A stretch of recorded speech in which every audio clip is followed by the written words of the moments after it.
নমস্কার। আপনি কি আগে যুবশ্রীর ভাতা পেতেন?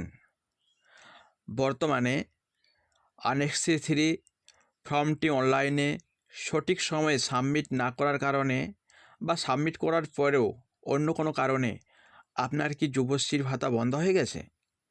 আপনি কি পুনরায় যুবশ্রীর ভাতা পেতে চান? বা আপনি কি পুনরায় আপনার যুবশ্রীর ভাতা শুরু করতে চান? কি প্রসেস আপনাকে ফলো করতে হবে? কি কাজ আপনাকে করতে হবে? জানতে হলে অবশ্যই স্কিপ না করে প্রথম থেকে শেষ পর্যন্ত ভিডিওটি দেখতে থাকুন।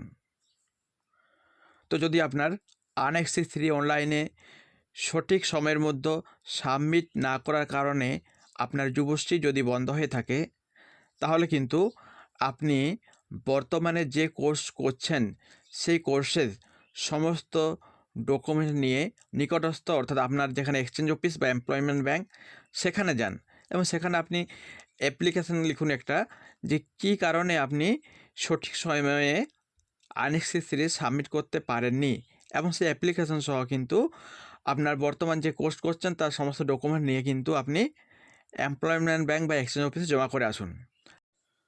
এরপরও যদি আপনার যুবশ্রীর টাকা পুনরায় চালু না হয়, আপনি পশ্চিমবঙ্গ সরকারের যে টোল ফ্রি নাম্বার দিদিকে বলো যে ফোন নাম্বার আছে, ওই ফোন নাম্বারে আপনি কল করুন এবং আপনি আপনার যুবশ্রীর বিস্তারিত সেখানে কল করে জানান এবং কবে থেকে আপনি যুবশ্রীর ভাতা পেতেন এবং কবে থেকে যুবশ্রীর ভাতা বন্ধ হয়ে গেছে, কী কারণে বন্ধ হয়ে গেছে, বর্তমান স্ট্যাটাস কী ইত্যাদি বিস্তারিত আপনি দিদিকে বলো নাম্বারে কল করে জানান।